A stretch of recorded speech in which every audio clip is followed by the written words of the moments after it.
हाँ भाई, क्या हाल चाल आप सभी के, कैसी चल रही है आपकी पढ़ाई। आई होप आपने फर्स्ट पार्ट बहुत ही अच्छे तरीके से पढ़ा होगा, नोट्स भी बनाए होंगे उम्मीद करती हूँ। और ये आ गए हमारे ब्रेन भाई साहब, फिर से बोल रहे हैं कि हमें पढ़ो जितना आपने छोड़ा था आगे तक का। तो मैं जितना भी आपका आगे का जो सेकंड पार्ट था वो मैं लेकर आ गई हूँ, तो इसलिए अभी सेकंड पार्ट के भी नोट्स बना लेना। और ये देखिए कितनी अच्छी पिक्चर मैंने यहाँ पर लगाई है, बहुत ही अच्छे से विजिबल है आपके सारे ब्रेन के पार्ट्स, जो कि मैंने फर्स्ट आपकी पार्ट में बता दिए थे। सेकंड पार्ट पढ़ने वाले हैं पेरिफेरल नर्वस सिस्टम। तो पेरिफेरल नर्वस सिस्टम की तरफ हम अब चल रहे हैं, जिसमें हमने ब्रेन एंड स्पाइनल कोड पढ़ लिया था। स्पाइनल कोड के बारे में मैंने बता दिया था कितनी स्पाइनल कोड होती हैं। ठीक है, अभी हम आगे क्रेनियल नर्व, स्पाइनल नर्वस के बारे में पढ़ेंगे, तो हम पेरिफेरल नर्वस सिस्टम के बारे में पढ़ने वाले हैं अभी। तो ये है आपका पेरिफेरल नर्वस सिस्टम। ठीक है, ओके। तो पेरिफेरल नर्वस सिस्टम क्या है? The PNS includes all nerve outside the PNS. ठीक है, पेरिफेरल नर्वस सिस्टम क्या है, मैं इसके नोट्स आपको टेलीग्राम चैनल पर मिल जाएंगे, आपको वहाँ से देख लेना। मैं थोड़ा सा मॉडिफाई करके मैं इसे पूरा पीडीएफ को डाल दूंगी। तो पीएनएस क्या है? देखिए, सीएनएस हमने पढ़ा था कि हमारे बॉडी के कोऑर्डिनेशन के लिए और जो हमारी वॉलंटरी एक्टिविटीज़ होती हैं उनके लिए रेस्पॉन्सिबल होता है हमारा सेंट्रल नर्वस सिस्टम, जिसमें हमारा ब्रेन है, स्पाइनल कॉर्ड हमारा वर्क करता है। अभी हम बात करने वाले हैं पेरिफेरल नर्वस सिस्टम। ये किसका बना हुआ होता है? पहली बात तो ये ऑल नर्व्स, इसमें नर्व्स होती हैं, जितनी भी हमारी बॉडी की नर्व सेल्स होती हैं।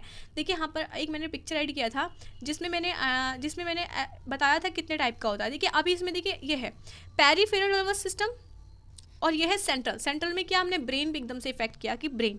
पेरिफेरल की बात की तो जितनी भी नर्व सेल्स होती हैं, जितनी भी नर्व सेल्स होती हैं हमारी बॉडी में, वो होता है हमारा पेरिफेरल नर्वस सिस्टम। हमारे बॉडी में जितनी भी हमारी वेन्स हैं, जितनी भी हैं, वो सब आपस में कनेक्टेड है, उनका एक कोऑर्डिनेशन है, वो हमारे पेरिफेरल नर्वस सिस्टम है। पूरे जितनी भी हमारी वेन्स हैं, जितनी भी हमारी वेन्स है, ठीक है, तो उनके बारे में हम पढ़ने वाले हैं। ये एक समूह होता है हमारी जितनी भी वेन्स हैं उनका, जो बॉडी को रेगुलेट करने के लिए जितनी भी इनवॉलंटरी हमारे वर्क होते हैं, फंक्शन होते हैं हमारी बॉडी में इनवॉलंटरी।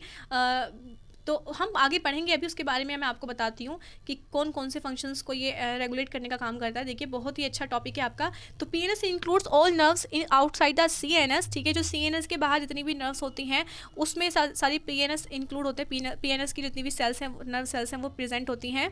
तो अभी हम इसको छोटा कर लेते हैं। Okay, cranial nerve cells made by, देखिए क्रेनियल नर्व्स और स्पाइनल नर्व्स दो चीज़ों से बनकर बना होता है हमारा पेरिफेरल नर्वस सिस्टम। इसमें मैंने सब क्या बताया, नर्व का ही ये समूह होता है, इसमें सिर्फ नर्व्स ही प्रेजेंट होती हैं। तो जो क्रेनियल नर्व्स हैं, क्रेनियल नर्व्स, ठीक है, इसकी एक आपको यहाँ पर ट्रिक दिखाई दे रही है, oh to touch and feel very green vegetable. ठीक है, ये आपकी ये है ना, ओ, ठीक है, to touch and feel very vegetable. ठीक है, ऐसे करके ट्रिक आप आराम से बना सकते हो अब इनको याद करने के लिए। अब हम बात करते हैं इनके फंक्शन की। तो ये आपने ट्रिक देख ली है, इसको एक ऐसे लिखना और ओ यानी कि फर्स्ट वर्ड से आइडेंटिफाई करते चले जाना। अभी देखिए यहाँ पर नर्व सेल्स, नर्व कितनी कौन सी नर्व होती है? नर्व फर्स्ट, सेकंड, ये आपकी गलत लिखी हुई है, थर्ड होती है। ठीक है, फिर फोर्थ होती है, सॉरी फोर्थ होती है। एक मिनट में चेक कर लेती हूँ, मैं गलत नहीं बताऊँगी, अगर मुझसे कोई मिस्टेक हो जाती है फिर कल को आप भी मिस्टेक करोगे। ठीक है, आप भी मिस्टेक करोगे, इसलिए पहले मैं क्लियर कर लेती हूँ मैं। ठीक है, क्योंकि इसमें गलत लिखा हुआ है, कुछ भी तो मिस्टेक्स है इसमें। ठीक है, ओके। तो आपकी जो यहाँ पर मैंने आपको ट्रिक बता दी है, ट्रिक के बारे में आपको पता चल गया होगा ट्रिक कौन कौन सी है। देखिए ट्रिक आप लिख लेना, नोट्स बना लेना, बिना नोट्स के पढ़ने का कोई फ़ायदा नहीं है। ठीक है, बिना नोट्स के पढ़ने का कोई फ़ायदा नहीं है, तो इसलिए नोट्स आपके साथ के साथ बताते चलना।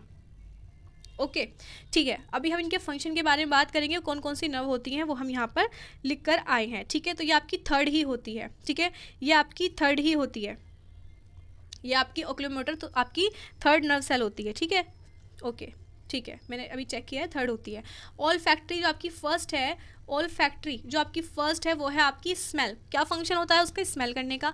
ऑप्टिक नर्व, इनके नाम याद रखने हैं आपको, ये वाले आपको अपने ये सारे जितने भी हैं नाम याद रखने हैं, ऑप्टिक यानी कि विजन। ठीक है, ऑप्टिक ये आपके आंखों के लिए, विजन देखने के लिए। ओक्यूलोमोटर यानी कि आई मूवमेंट और प्यूपिल रेस्पॉन्स के लिए। ठीक है, इससे अपने कान को मत लेकर जाना। आई मूवमेंट यानी कि जो आई हमारी मूवमेंट करती है, इधर उधर देखने का जो काम करती है, एकदम से कोई पीछे शोर करेगा, हमारी आंखें देखेंगी ना पीछे की तरफ, वो काम कौन सी करेगी? हमारी ओक्यूलोमोटर। ठीक है, और जो ऑप्टिक है, विजन यानी कि ये सिर्फ देखने का काम करेंगी। ठीक है, ऑप्टिक यानी कि विजन यानी कि सिर्फ देखने का काम करेंगी। ठीक है, बात करते हैं ट्रैगीमिनाल। इसमें कुछ मिसिंग है, इसमें मिसिंग है, इसमें आधी मिसिंग है, इसमें फोर्थ मिसिंग है, इसमें ओक्यूलोमीटर है इसमें, लेकिन जो इसमें ट्राइगेमिनल है वो इसमें मिसिंग है। ठीक है, तो ये इसमें मिसिंग है, मैं इसको भी स्किप करती हूँ, ये जितनी है ये लिख लो, बाकी जो इसमें मिसिंग है मैं इसका पूरा क्रेनियल नर्व्स का अपने टेलीग्राम चैनल पर डाल दूंगी, ये मिसिंग है इसको आप स्किप करो। स्पाइनल नर्व्स की बात करते हैं। देखिए ये जितने ये है सब ठीक, लेकिन कुछ मिसिंग हो रही हैं इसमें, जैसे थर्ड है लेकिन फोर्थ नहीं है, फिफ्थ है, सिक्स्थ है, इस तरह से कुछ एक दो इसमें मिसिंग है। ठीक है, लेकिन जो है वो मैं पढ़ा रही हूँ। ओल्फैक्टरी नर्व है, ये रेस्पॉन्स करती है, ये आपके स्मेल के लिए, ऑप्टिक नर्व विजन के लिए, oculomotor and eye movement and pupil response के लिए, ट्रिमिनाल यानी कि फेशियल सेंसेशन के लिए, आपकी ये वाली बोन जैसे कि अब ये वाली है ट्रेगिमिनाल। अब आपको कोई भी नर्वस सिस्टम से रिलेटेड कोई प्रॉब्लम ऐसी होती है जहाँ पर आपका जो फेस का एक हिस्सा है वो कौन सी डिजीज़ है मैं भूल रही हूँ, वो आपका ऐसे वर्क करना बंद कर देता है या फिर अचानक से खुद पे रेस्पॉन्स करना स्टार्ट कर देता है, वो वहाँ पर डैमेज हो जाती है आपकी फेशियल नर्व होती है, जिसे कहते हैं ट्राइगेमिनल। अब ड्यूसेंस होती है लेटरल आई मूवमेंट। ठीक है, लेटरल आई मूवमेंट के लिए, और जो फेशियल एक्सप्रेशन के लिए आपकी सेवेंथ वाली हियरिंग एंड बैलेंस के लिए। ठीक है, ओके, और जो आपकी वेस्टिबुलोकुलर है ये है आपकी हियरिंग एंड बेलोवो के लिए, यानी टेस्ट के लिए, स्वेलो के लिए, गैग रिफ्लेक्स के लिए। वेगस नर्व्स जो होती है वो आपकी वॉइस के लिए रेस्पॉन्सिबल होती है। बात करते हैं स्पाइनल नर्व्स की। ठीक है, ये आपस में जितनी भी नर्व्स हैं वो कोऑर्डिनेट करती हैं, रिफ्लेक्ट करती हैं। ठीक है, स्पाइनल नर्व्स की बात कर लेते हैं। ये सारी स्पाइनल नर्व हैं जो कि क्वांटिटी में 31st होती हैं। ठीक है, 31st होती हैं। ठीक है, और ये यहाँ पर सारे मेंशन हैं, जैसे कि ऊपर आपने पढ़ा था ना, मैंने आपको बताया था C1 सॉरी एक मिनट, हाँ ऊपर मैंने आपको बताया था ना कि आपकी जो मैंने C1 2 C7 इस तरह से, तो ये आपकी यहाँ पर किसका कितना क्या क्या काम है, ये आपकी सारी स्पाइनल नर्व से, स्पाइनल बोन आपकी यहाँ पर प्रेजेंट है जो आपने ऊपर पढ़ी थी। C1 ये किस लिए, blood supply to the head, pituitary gland, scalp, bones and the face. ठीक है, ये C1 आपके रेस्पॉन्सिबल होती है उसके लिए। C2 है यानी कि eye, ear, sinus, tongue and forehead के लिए। नर्व सप्लाई, ये नर्व कहाँ सप्लाई हो रही है, यहाँ के लिए, यानी कि आई में, ईयर्स में, साइनस में, टंग में, फोरहेड में, ये आपके ऊपर वाले हिस्से में C2 जाती है। C3 है जो कि आपके चीक्स, आउटर ईयर यहाँ तक आएगी, फिर ये चीक्स तक, आउटर ईयर तक, फेस बोन तक, टीथ तक और फेशियल नर्व्स तक। C4 आएगी आपकी नोज तक, लिप्स तक, माउथ तक और ईस्टर्न ट्यूब तक। C5 आएगी आपकी वोकल कॉर्ड तक, नेक तक एंड ग्लैंड तक और फेरिंग्स तक। C6 आपकी नेक मसल्स तक आएगी, शोल्डर तक आएगी और टॉन्सिल्स तक आएगी। धीरे धीरे धीरे धीरे ये नीचे आना स्टार्ट हो गए हैं। C1 आपका जो C1 है नर्व्स कहाँ सप्लाई कर रही है, आपके blood supply to the head, pituitary gland, scalp, bone and the face, brain, inner ear and the middle ear. ठीक है, ये सारे सी के हमने पढ़ लिए हैं। बात करते हैं थोरेसिक कैविटी की, जिसमें कि आपका forearm, hands, wrist, fingers, oesophagus, trachea. ठीक है, यहाँ पे आपकी नर्व सप्लाई होंगी, इन्हें आप पढ़ लो, एक पेपर पे लिख लो, और ये सारे जितने भी फंक्शन हैं ये सिर्फ मैं पढ़ गई यहाँ पर सुनाऊंगी, तो इससे बेहतर आप अपनी नोटबुक में लिख लो। ठीक है, लिख लेना इनको, 31st इनके क्या क्या काम होते हैं। अब आता है सोमेटिक नर्वस सिस्टम। ये दो टाइप से होता है आपका पेरिफेरल नर्वस सिस्टम। जो पेरिफेरल नर्वस सिस्टम है वो किसका बना हुआ होता है, आपका क्रेनियल नर्व का और स्पाइनल नर्व्स का। लेकिन टाइप कितने होते हैं उसके, सोमेटिक नर्वस सिस्टम और ऑटोनॉमिक नर्वस सिस्टम। तो सोमेटिक नर्वस सिस्टम क्या होता है, तो somatic nervous system is a part of peripheral nervous system that controls voluntary movement of the body. ठीक है, सोमेटिक नर्वस सिस्टम एक पेरिफेरल नर्वस सिस्टम का ऐसा पार्ट है जो कंट्रोल करता है voluntary movement of the body, जो बॉडी के वॉलंटरी मूवमेंट्स को कंट्रोल करने का काम करता है। It transmit signal from the central nervous system to skeletal muscle. ये क्या करता है, ये मैसेज भेजता है सेंट्रल नर्वस सिस्टम को स्केलेटल मसल से, allowing conscious action like walking and speaking, यानी कि चलने फिरने का जो काम है उसको कोऑर्डिनेट करने का काम करता है। ये जो है सोमेटिक नर्वस सिस्टम, ये नर्व्स जितनी भी सेल्स, आप नर्व सेल्स मैंने बताई थी ना, ये जो नर्व सेल्स हैं ये ही सेल्स आपकी ब्रेन को कमांड करती हैं कि आप चलो अब या फिर आप बोलो, कंट्रोल वॉलंटरी मूवमेंट्स और carry sensory and motor information. ठीक है, जितने भी वॉलंटरी मूवमेंट्स होते हैं और जो आपके सेंसरी और मोटर इन्फॉर्मेशन होती है उनको प्रोवाइड करने का काम कौन सा करता है, सोमेटिक नर्वस सिस्टम। याद रख लेना। आगे है आपका autonomic nervous system. Autonomic nervous system, ANS, autonomic nervous system is a part of peripheral nervous system that controls involuntary body functions. यानी कि आपके जितने भी इनवॉलंटरी बॉडी फंक्शंस होते हैं, यानी कि आप जिनको अपनी इच्छा अनुसार नहीं करते, आप ना चाहते हुए भी उनको अपने हिसाब से नहीं चला सकते, उनको चलाने का काम करता है आपका autonomic nervous system. It regulates activities such as heart rate, digestion, breathing and gland secretion without conscious effort. इसमें आपको खुद से करने की ज़रूरत नहीं होती है, ये खुद ये एक्टिविटीज़ चलती रहती हैं। इनको चलाने का काम करता है ऑटोनॉमिक नर्वस सिस्टम, जैसे कि हार्ट रेट है, डाइजेशन है। अब खाना पचाने का काम आप बैठ के तसल्ली से थोड़ा कहते हो पच जाओ, या फिर आप हाथ से हिला के थोड़ा ना पचाते हो खाना अपना, खुद पच जाता है वो। ब्रीदिंग है, आप खुद लेते रहते हो सांस, है ना, वो भी आप जानबूझकर नहीं लेते हो, खुद से खुद सांस लेते रहते हो। ग्लैंड सिक्रेशन यानी कि हार्मोन का जो सिक्रेशन रहता है विदाउट एनी कॉन्शियस एफर्ट, यानी कि आपके एफर्ट के बिना भी।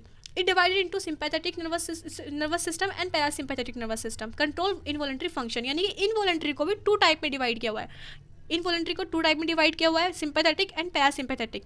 तो सिंपैथेटिक की बात करते हैं, sympathetic nervous system. The sympathetic nervous system is a part of autonomic nervous system that prepare the body for stress and emergency situation.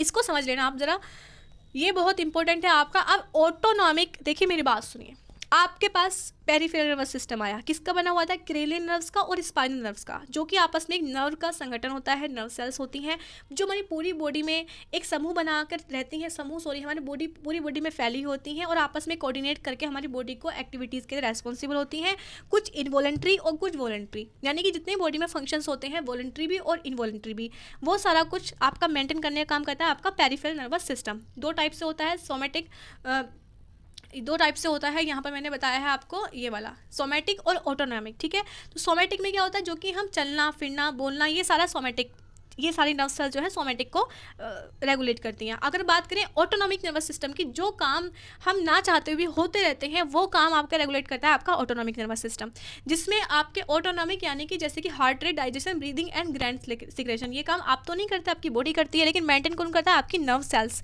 ठीक है। वैसे ही बात करते हैं अब इसके भी 2 टाइप हैं, सिंपैथेटिक और पैरासिम्पैथेटिक।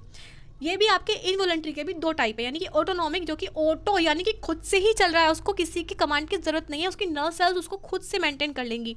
तो 2 टाइप के होते हैं, सिंपैथेटिक और parasympathetic nervous system. The sympathetic nervous system is a part of autonomic nervous system that prepare the body to stress and emergency situation.